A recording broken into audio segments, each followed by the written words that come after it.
Hello, welcome to another one. Most trappers have heard of COVID and its impact on the mink populations in the United States and the world. Hundreds of mink contracted the virus in Wisconsin, and millions of mink were killed in Denmark as an attempt to prevent the spread. Family businesses in Denmark have been destroyed, and the outlook of world fur prices is uncertain.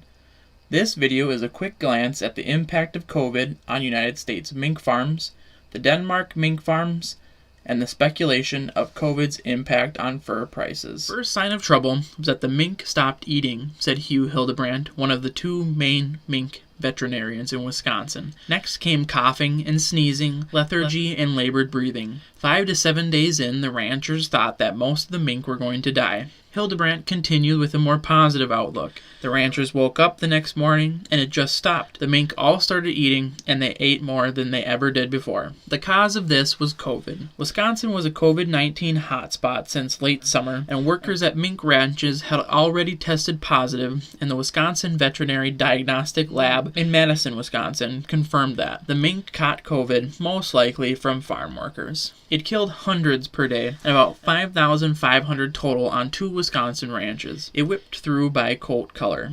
The lighter-coated mink died first because they were bred to bring out the white recessive genes, which cause their immune systems to be more delicate. Wisconsin has yet to find a mink-to-human leap in the virus, and since mink aren't officially considered livestock, Wisconsin won't compensate farmers if mink are killed to prevent disease spread. There are no plans for that to happen. The first infections of U.S. farm mink in Utah in August triggered a national investigation involving wildlife and human health experts across local, state, and federal agencies. Then in mid-December, a wild mink trapped near a Utah mink farm was confirmed to have the virus, making the first free-range native wild animal confirmed with COVID. Soon after that, 2 more mink, both Oregon farm escapees, also tested positive. Of all the animals that have been infected with the coronavirus, including dogs, cats, and a few other mammals, the only species to have suffered large-scale casualties so far is the American mink, living on mink ranches. The United States has seen 16 ranch outbreaks since August, 12 in Utah, 2 in Wisconsin, 1 each in Oregon and Michigan as of late January. Since the first mink got sick on a Dutch ranch in April, millions of the animals have died or been culled on nearly 400 ranches across Denmark, the Netherlands, Sweden, Lithuania, Greece, Italy, France, Spain, and Canada. In early November, Denmark announced its intention to cull 17 million farmed mink. This action was out of fear that a mutated version of the coronavirus might diminish the effectiveness of potential vaccines for humans. Many of these killed mink were buried so sloppily that Denmark has decided it will have to exhume millions of bodies in the spring of 2021 because of possible environmental contamination. COVID was first diagnosed on 2 mink farms in the Netherlands on the 23rd and 25th of April 2020. But Denmark's decision was not without outrage after images and videos of botched killings and mass mink graves circulated. Farmers spoke to the hardship this would cause them. "We have 65,000 mink. In the coming week, all will be put down," Danish mink farmer Martin From said. "This will end our business." Danish Prime Minister Mette Frederiksen apologized for the killings, tearing up as she called it a regrettable mistake, and admitting the government did not have the legal jurisdiction to cull so many animals. News of zombie minks pushed up from their shallow and quickly built graves by the gas created from their decomposing bodies has only furthered anger. It seems as though the killing of all mink in Denmark would change the demand and prices of furs dramatically, but Mark Kaufman, a fur merchant in New York City who sells mink coats, says there's no reason for his industry to worry about the outbreaks. "Water rises all," he said. "With furs, if it's not made one place, it's made someplace else. Demand is there, and need for the product is there. If Copenhagen doesn't farm the skins, Russia will. If Russia doesn't, China will. Either way, there is going to be a supply because there is demand." Kaufman, whose family has been in the business since 1870, said his shop is busier this year than last, and customers aren't talking about the minks getting COVID-19. In truth, Denmark's coronavirus-driven mink cull has put the fur business in a spin, with industry officials expecting fashion houses such as Louis Vuitton, Dior, and Fendi to snap up fox and chinchilla to fill the gap.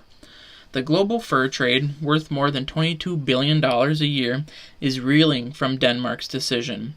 Worries of a sudden shortage of mink pelts, of which Denmark was a top exporter, have lifted prices by as much as 30% in Asia, the International Fur Federation IFF says. The market will strengthen. An increase in prices will help our business in general, Saga Fur's CEO Magnus Young said of the industry, which has seen years of falling prices. We've already had more requests about foxes. If people see that there is lack of mink, they could consider using something else, Young said. Euromonitor predicts the value of fur and fur products, both real and faux, to fall by 2.6% in 2021. Copenhagen Fur, a Danish breeder-owned co-op that sold 25 million mink hides last year, or 40% of the global total, is considering selling its brand and other assets after announcing that it would gradually shut down operations over the next 2 to 3 years. CEO Jesper Christensen said he had received expressions of interest from Chinese customers to take over the auction house's brand, which he said could be valued at up to 1 billion Danish crowns, or $163 million US. Copenhagen Fur still plans to sell some 25 million pelts over the next 2 years from Danish farms not infected by the virus, frozen stocks, and foreign animals. Niccolò Ricci, chief executive of Italian luxury designer label Stefano Ricci, which has many clients in Russia and Eastern Europe, said he expected mink prices to increase by up to 50%, but that high-end labels like his would continue to seek top-quality pelts, mainly from U.S. suppliers. The real shortage could come from 2022, but by then we are hoping mink farmers in Canada, Poland, America, and Greece will increase production to replace Danish output,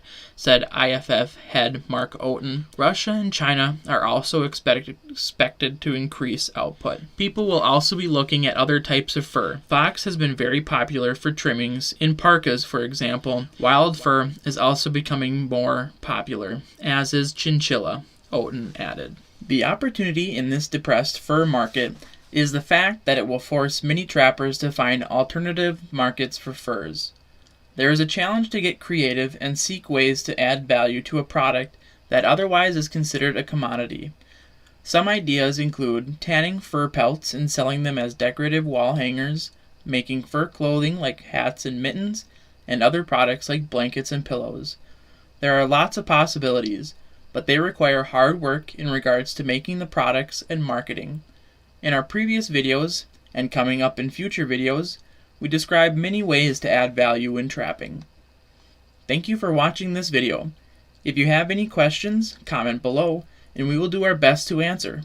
If you have any videos that you would like us to cover, feel free to put that in the comments as well. Please like and share this video, and subscribe to our channel. Again, thanks for watching Outdoor Experiences.